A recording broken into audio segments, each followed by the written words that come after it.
get to Antonio Brown's next team in just a minute, but first, here we go. Houston's Daniel House jumps from outside the key to soar in for the dunk. Man, another one of these finds by Daryl Morey. Not a lot of people thought Daniel House would be a rotation player on a good team in the NBA. Daryl brought him in. They asked him to do exactly what he can do. I thought Jenna was going to say he jumped out the house. Oh, that would have been good. I almost did, yeah. Celtics Nets. Jaylen Brown drives down the lane, delivers. This was part of a near amazing comeback by Boston. They were down 27 at one point to the Nets. The Nets hold on for the victory. And then Jaylen Brown, after the game, basically says, "Hey, Kyrie, quit talking all that stuff, bruh." Jazz Pistons. Utah's Rudy Gobert posterizes Andre Drummond. Oh, no. Man, I thought the big man game had left the NBA. This is old school here, Jenna. Back in the, oh, no. Oh, yeah, toss it down low. Not when you were covering it that long. No. No problem. Toss it down low. Iverson, that's about as far back. Eat that, Drummond. Stifle Tower gets you. Duke, Syracuse, Zion doesn't give up. Perfectly times the block.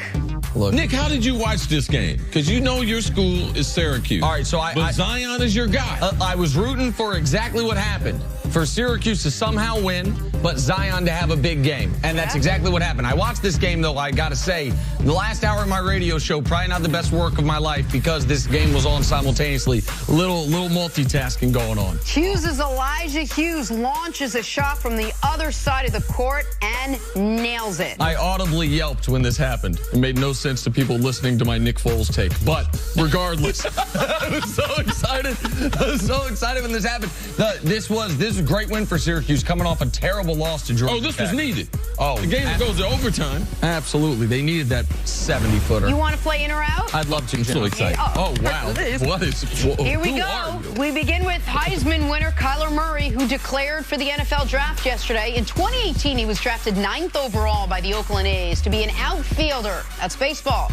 Nick, you in or out on Murray having the tools to succeed in the NFL? I very rarely root to be wrong. I hope I'm wrong on Kyler Murray, but I've got to give an impartial analysis. I'm out. I don't think he's tall enough. Oklahoma tweeted out, their SID, I think, tweeted out, everyone's talking about Kyler's height. Man, he measured 5'9" in socks. If I was Kyler, I'd be like, yo, bro, chill, man. Like, don't be putting that out there. He would be the shortest successful quarterback in NFL history if it works out. So it's only because of the height. I like his arm. I like his elusiveness. The height is the concern. Jenna, you know, sometimes because you operate off a vision board, you know, you cut out these pictures and you put it up there, and Jenna's like, I'm going to visualize this and I'm going to go get it. And I always try to tell kids, sometimes you might not, whatever you're supposed to do, somebody might not be doing it. So I believe someone's going to do it. But is it him? I believe he does have the talent and the offense that he came from after Baker Mayfield. It gives me the confidence. New influx of college coaches or college style coming to the NFL. I'm pulling for him, Nick. You think this is if there was ever a time in NFL history for it to be done, it's right now. Now is the time, yes. With these types of coaches and the college style. Who's the shortest guy in the NFL right now, quarterback? It's Russell Wilson. Okay, so no one did it before Russell Drew Wilson. Breezy. Sure. Fran Tarkenton. Yesterday, the Jets introduced new head coach Adam Gase. His success will be tied to quarterback Sam Darnold. Darnold's had an up-and-down rookie season, tossing 17 touchdowns and 15 picks. CC, you in or out on Darnold improving under Gase? I'm all in improvement. But Coach Gase, I'm going to give you a little tip. I've done a lot of media interviews and everything. Now, you either need to do this.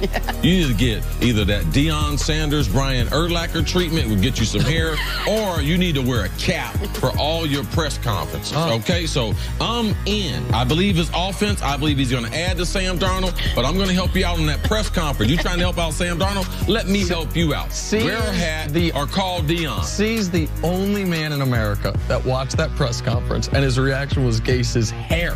Like, people had other reactions. I mean, his eyes and everything, too, but if he's got a hat on, I'm not going to see the eyes all the time. Okay, fair enough. And you know what? Listen, I'm a guy that sometimes people might say have a little odd movements, odd eye movements. Sometimes you got a lot bounce around in your brain. You're a little scatter-eyed, so I don't blame it. I'm not going to hold that against Adam Gase. So you're telling me that your brain making you weird and jerky and quirky like what else could it be?